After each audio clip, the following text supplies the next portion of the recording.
You are listening to a special edition of the Central Indiana Sports Report, our preview of the Class 2A Sectional 36 Championship game between the Eastbrook Panthers and the Eastern Comets, with Grant Shouse of the Action Sports Network, Jay Stevens of the Kokomo Post, Eastern head coach Josh Edwards, and Eastbrook head coach Jeff Adamsons, co-hosted by Michelle Garmon of the Tipton Tribune and Elwood call leader. Man, it's a busy one, only on the Central Indiana Sports Report.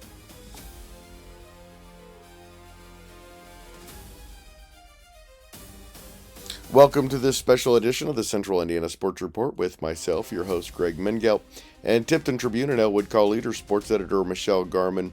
Our Class 2A Sectional 36 preview between the Eastbrook Panthers and the Eastern Comets. Coming up, we'll hear from Grant Shouse of the Action Sports Network, who saw the Eastbrook Panthers 3 times, including a couple of weeks ago in their miracle win over Alexandria. Jay Stevens of the Kokomo Post, who saw Eastern last week.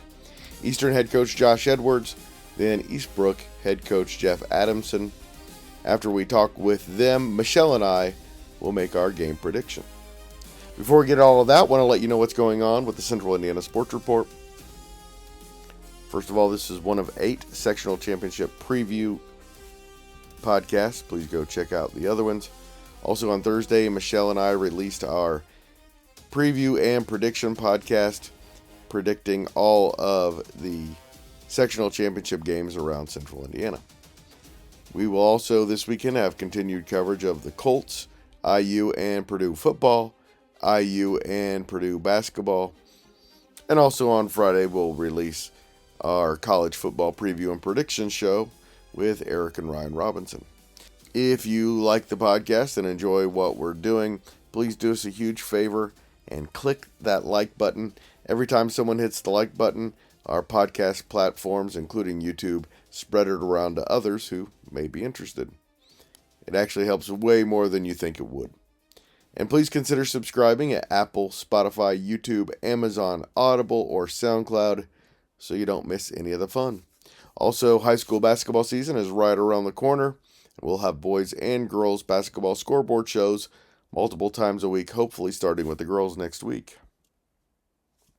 Eastern is the defending Sectional 36 champion, and its only blemish this season is 21-20 against Taylor way back on September 12th.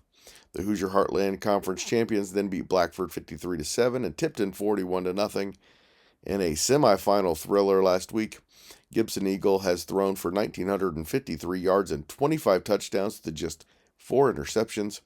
His top receiver is Bentley Hollinger, who has 898 yards and 16 touchdowns. Caleb Hurt leads the state with 9 interceptions.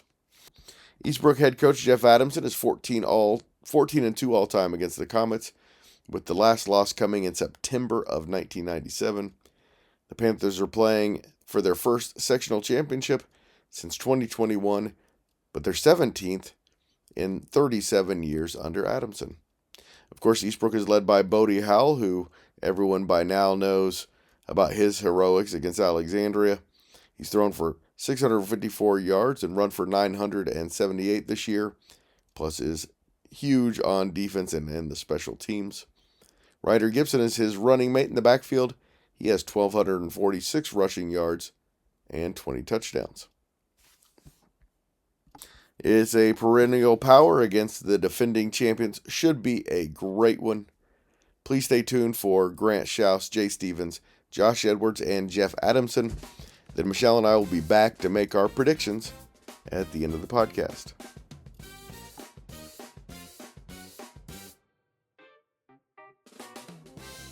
We are joined now by Grant Shouse of the Action Sports Network and our IU guy who doubles as a high school sports play-by-play guy who had Eastbrook's thrilling come-from-behind victory over Alexandria in the opening round and has seen the Panthers a couple times this year, right, Grant? I have. I've actually seen them only 3 times. You've seen them 3 times? Yeah. Grant, what makes this Eastbrook team so good? Just the fact of how well-rounded they are and how well-coached they are. Don't take anything away from the athletes either. They have one of the best cores in 2A. And you would think because I did the first 2 Eastbrook games that I would get to do the championship, but that would make too much sense. So I will be at Mrs. Cinewall.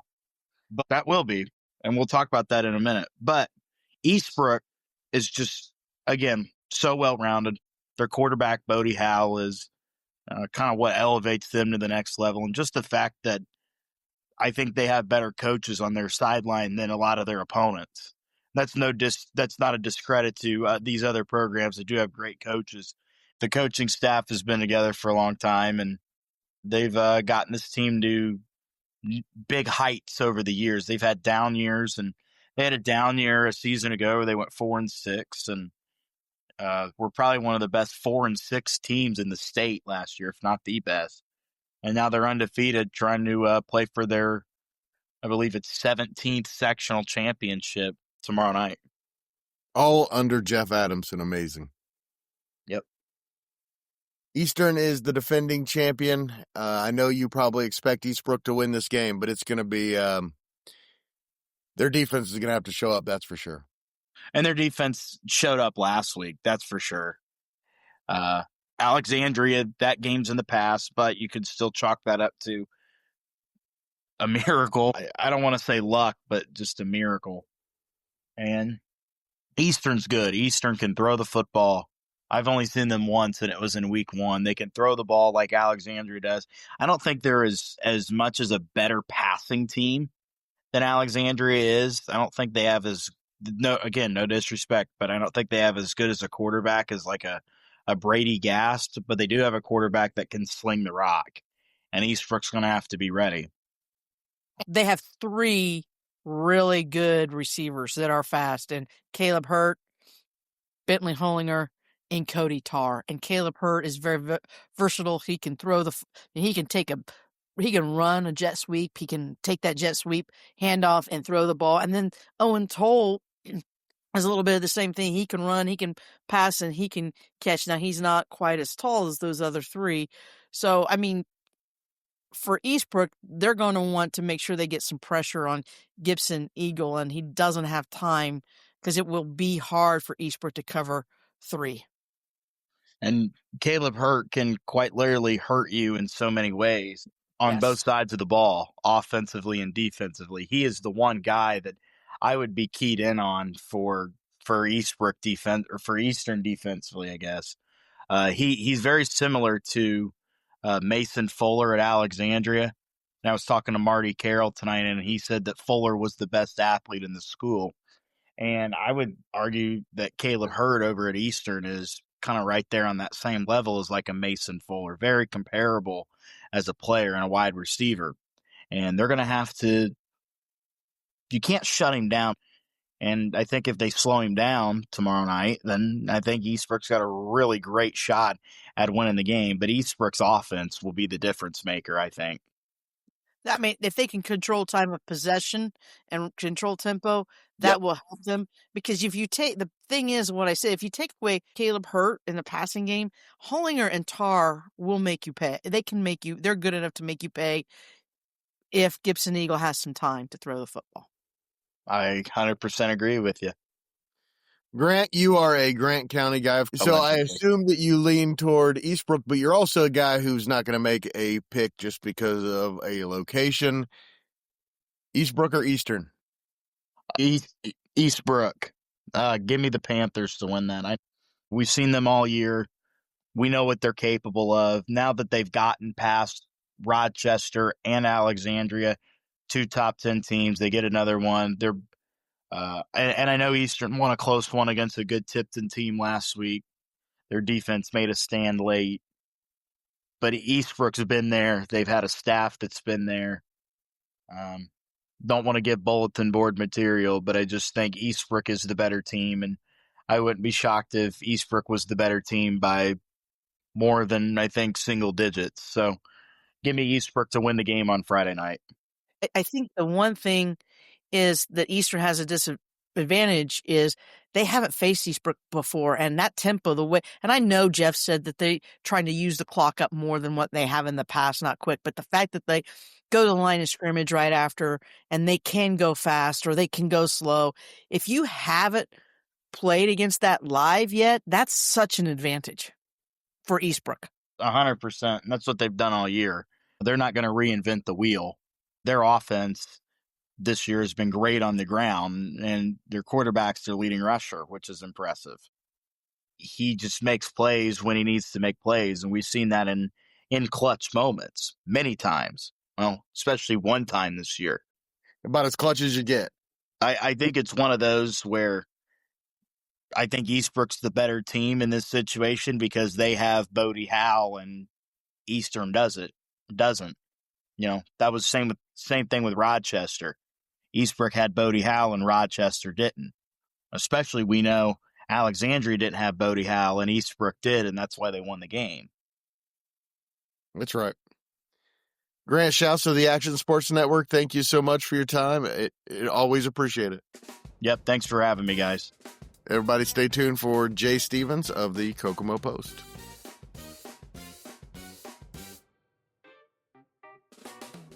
We continue our preview of the Sectional 36 championship game between the Eastern Comets and the Eastbrook Panthers, and we're joined now by Kokomo Post sports editor Jay Stevens, who covered the Comets' thrilling win over Tipton last week, and should be another really good one on Friday night, Jay.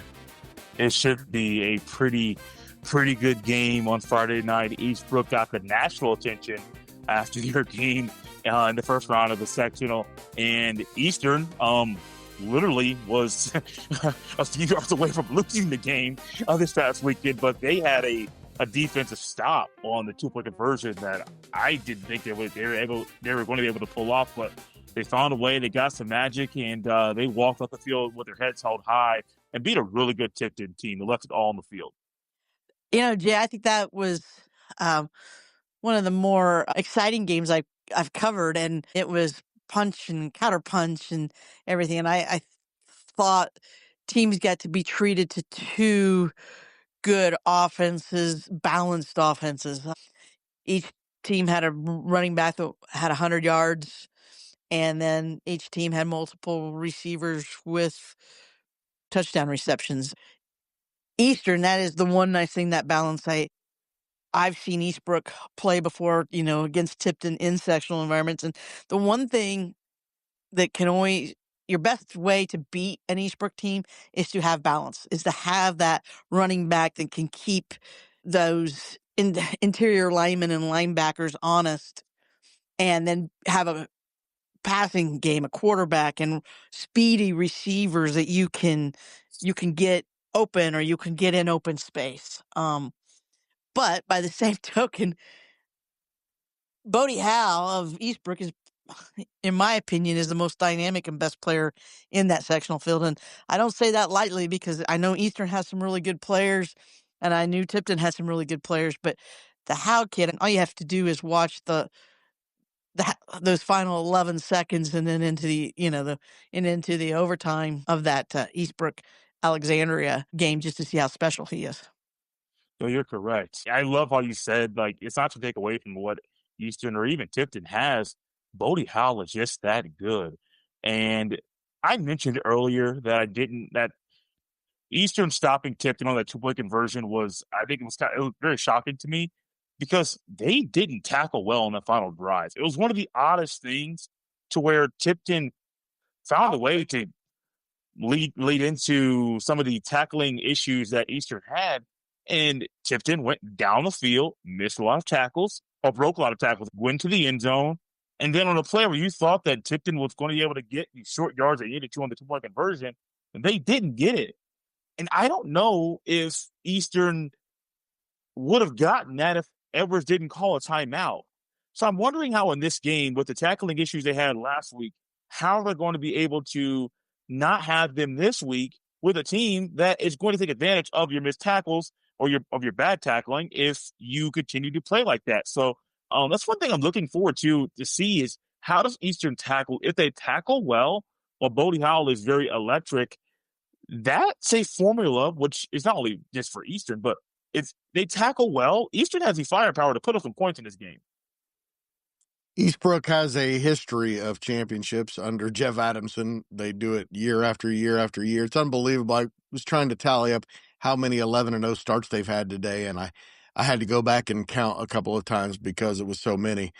Eastern, on the other hand, they are the defending champions, and they've defended well so far. They have defended well. Their path here set them up to be ready for this. They had a pretty easy game in the first round of sectionals over playing Blackford. Last week was a real test, a team that they're very familiar with. There was some bad blood on the field. But as far as like chippiness and trash talk and things of that nature, and that was a very emotional game. Not only just physical, but just an emotional game. And I think that set them up for this week. You're going on the road against a very good team, one of the better teams in the class. Eastern can win. I know for a fact Eastbrook can win. I think for Eastern, it has to come down to tackling. And I wonder how they're going to utilize Caleb Hurt this week, because, Michelle, you were there, and Hurt is electric. He ran a kick return back, threw a passing touchdown, had a rushing touchdown, receiving touchdown. I mean, he did a lot of different things. But at some point, maybe he goes back and he starts dropping passes again. And if that happens, is Hollinger able to be the guy to step up and have big catches? He had 10 receptions last week. I believe he's more than capable of being a big piece of the offense again this week. I'll tell you what, Hollinger's probably and Tar, I thought, were both. I give credit to both of them. I know Caleb had those touchdowns, but I really thought it was Hollinger and Tar that made the difference in that passing game. You are correct. And I don't know the exact number off the top of my head, but Gibson Eagle has grown up a lot this year. A shorter quarterback, where some short quarterbacks aren't able to find ways to get the ball over a bigger offensive line. He was 82% a week ago. And that was insane, because I've covered numerous games of his this year, and he hasn't been that efficient. But if you're going 18 of 22, throwing 3 touchdowns, and your completion percentage is that high with those weapons that you just talked about, that's something that he needs to lean into this week. And it was kind of eye-opening to me that Isaiah Pickett didn't score a touchdown while having 100 yards, because it's almost like a number for him. If he gets 100 yards, he's probably going to have 2 touchdowns. And for Eagle to have that without his running back, his bell cow, to get in the end zone, I think that shows the massive growth from him, and more him leaning into Tar and Hollinger this weekend. If he's able to have another performance like that, Eastern has a real good chance of winning this game. Jay Stevens, sports editor at the Kokomo Post, thank you so much for joining us. Let everybody know how they can read your coverage. Guys, check us out at thekokomopost.com. We'll have an article coming out later this week picking the winners in the sectional championship games in sectionals 12, 27, and 36. Thanks again, Jay. Have fun on Friday.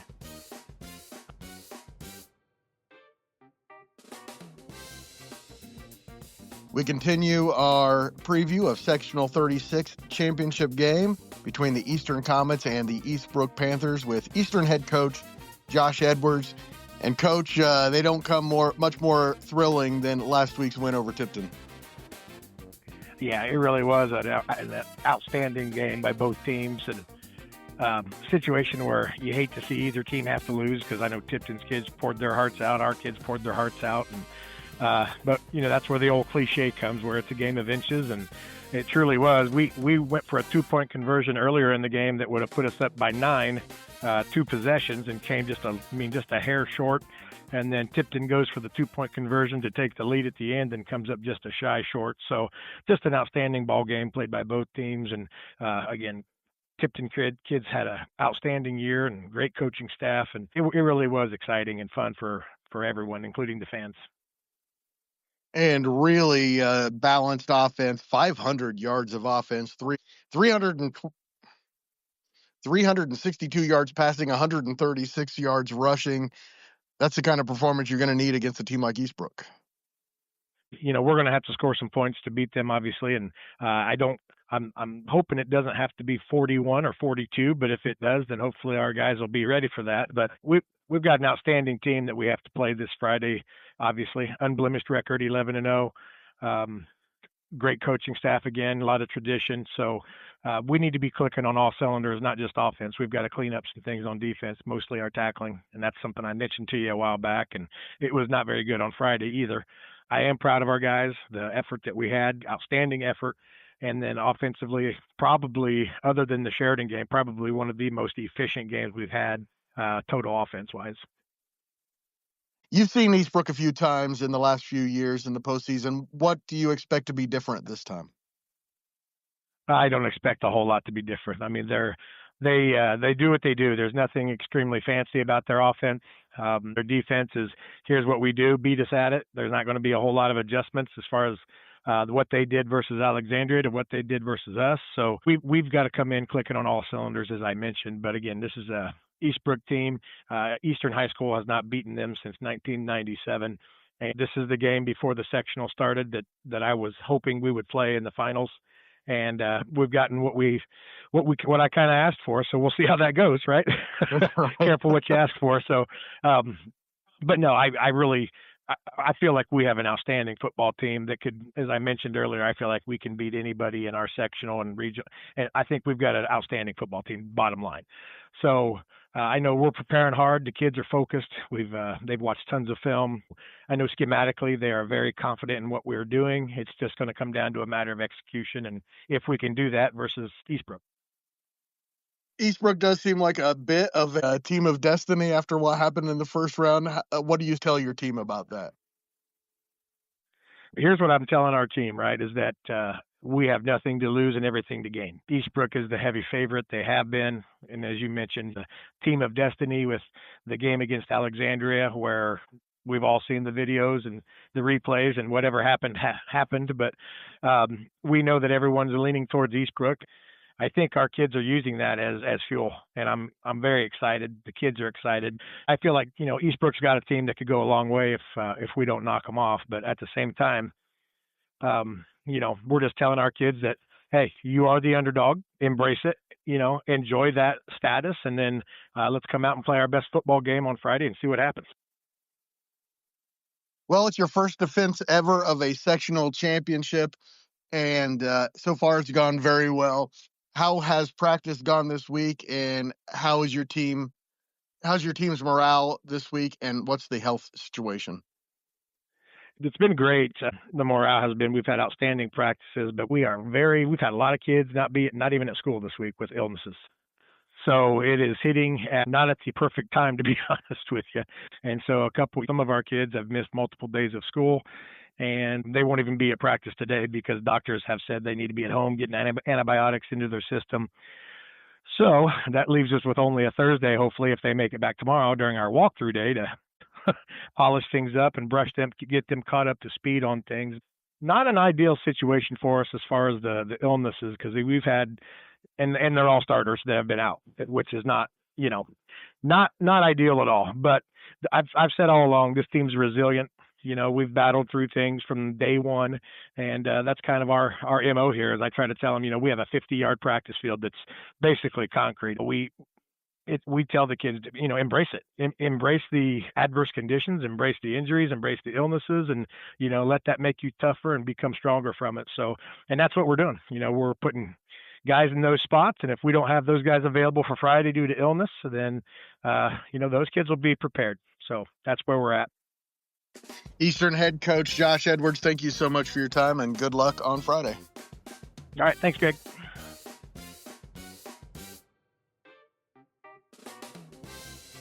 Welcome back to the Central Indiana Sports Report. Eastbrook head coach Jeff Adamson as we continue our preview of the Sectional 36 championship game. And Coach, you've won a few sectionals in your lifetime, but it's been a while and none of these kids have, so I'm sure everybody's looking forward to tomorrow night. We've had a good week of practice, and I think guys are pretty well dialed in. We're ready to play. Hey, Coach, I know you're always well disciplined because you're a standing coach, but is the tempo, is that you make teams play at your pace, that straight back at the line of scrimmage, you can go fast, you can slow it down. How key is controlling that tempo going to be for you guys on Friday night? I think we've probably gone a lot slower this year than maybe we have in recent years, just because it's kind of suited our style a little bit. But I think that because Eastern is so explosive on offense, I think the more that we can take time off the clock, possess the ball, maybe have some long sustained drives, that would definitely be to our advantage. Now, I'm sure that's not a part of their game plan to allow us to do that, but they're just so quick and explosive on offense and have such big play capability. We need to really try to limit the number of plays that they can get off Friday night. Coach, we talked about last week how coming off that thrilling victory that you were a team of destiny, but also teams that have a miracle win like this, that often they celebrate too long and get beat the next week. You had to be pretty proud of the way your team responded against a good Rochester team last week. That was kind of an unusual thing to navigate, and certainly haven't had anything like that before. But the guys handled it really well. I think that whole thing took on a life of its own over the weekend and got even bigger on Monday. It was when we got to school, all the kids were talking about it. And, by afternoon, it was, on the Pat McAfee show, all these things. And it just kind of exploded. And on one hand, it was a really neat thing. And from a coach's perspective, all I could think about is, that's already happened. It's great and all that, but we got to practice this afternoon, get ready for Rochester. And we just addressed it at the beginning of practice. I think the guys, really understood it.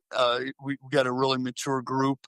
I thought they did an excellent job of kind of carrying the excitement of it and the enthusiasm that it brought to our team, but really leaving maybe the emotional part out of it and just try to carry that towards Rochester and focus on them. Special teams, especially when you get down to at this level, can play such a key part. And I think we've got some good return guys. We got Bodie Howell back and Gary Cook, and both of them have been really good on kick returns and punt returns.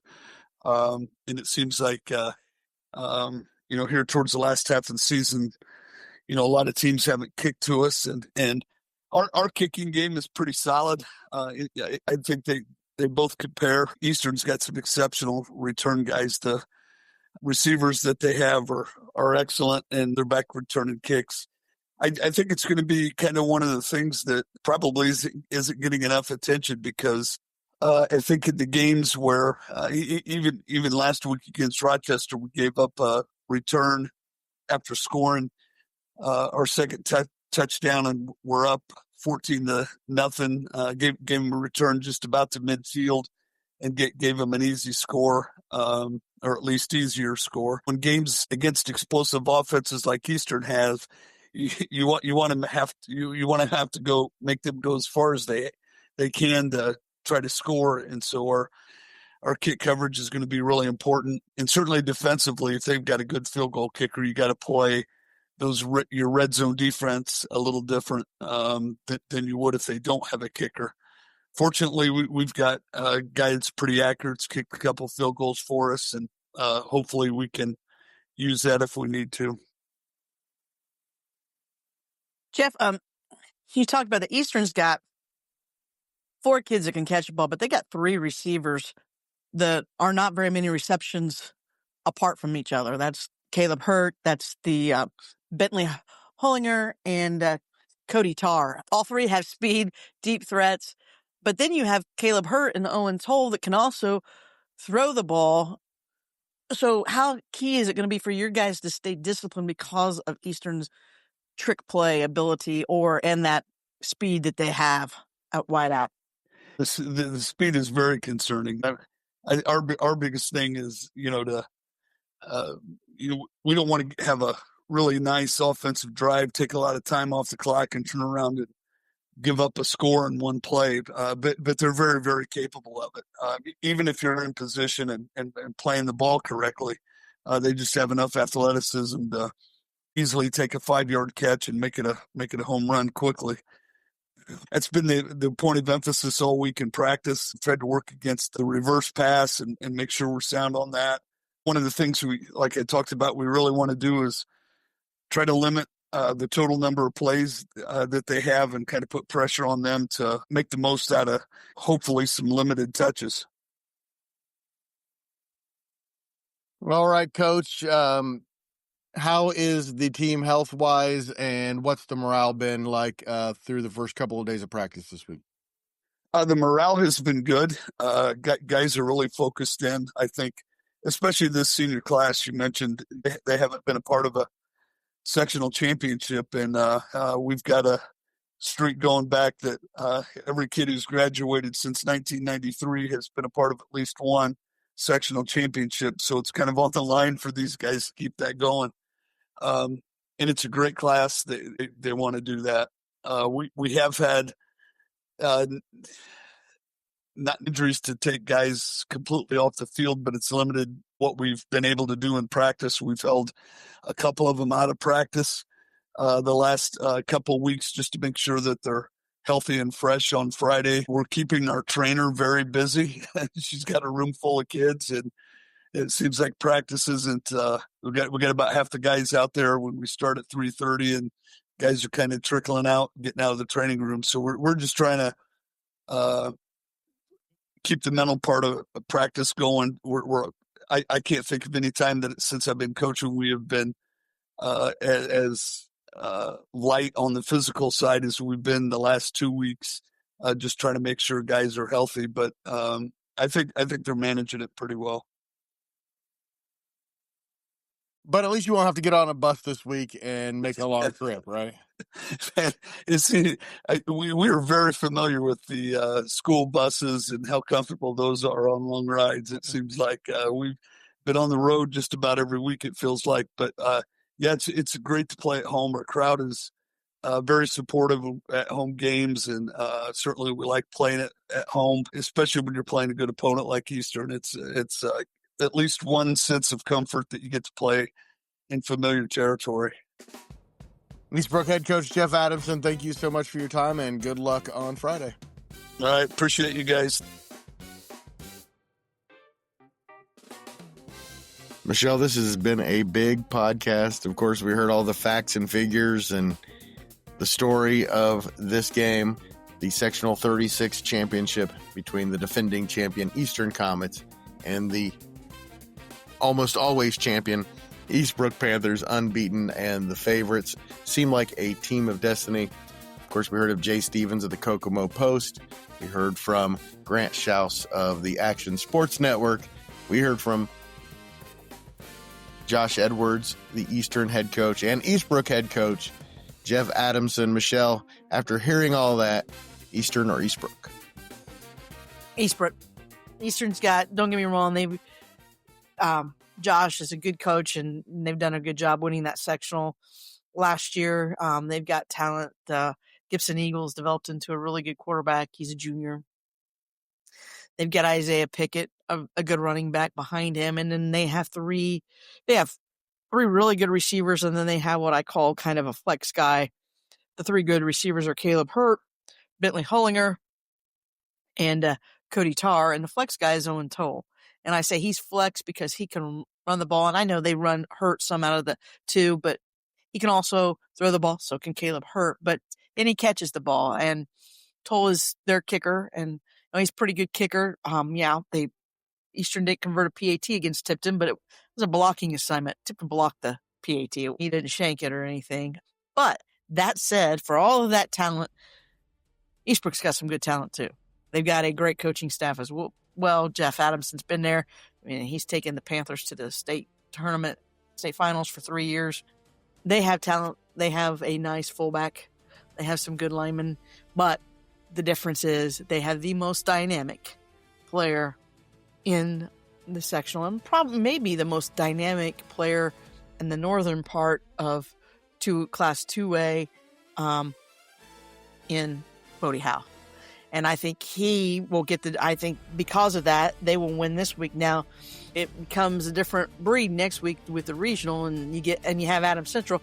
Plus, real quick, I think Eastbrook's just going to be so excited to be at home. I think their fans are going to be excited to have them at home. Been a while. And they have had to play the first 2 weeks of the tournament on the road, and that's not a super far trip, but it's far enough. And then Rochester. So I think they're going to be glad to be at home, and they're going to be glad to be at home, and they're going to be glad to be back on turf. Michelle, this should be a heck of a championship game. I'm taking Eastbrook as well, but I think this could be a great one. This has been a great sectional, as we expected. Think about how close it was to be in Alexandria and Tipton in this game. You think about it, you're right. You're just there have been two really closely contested games in this sectional that have come down to inches. This could very easily be a third.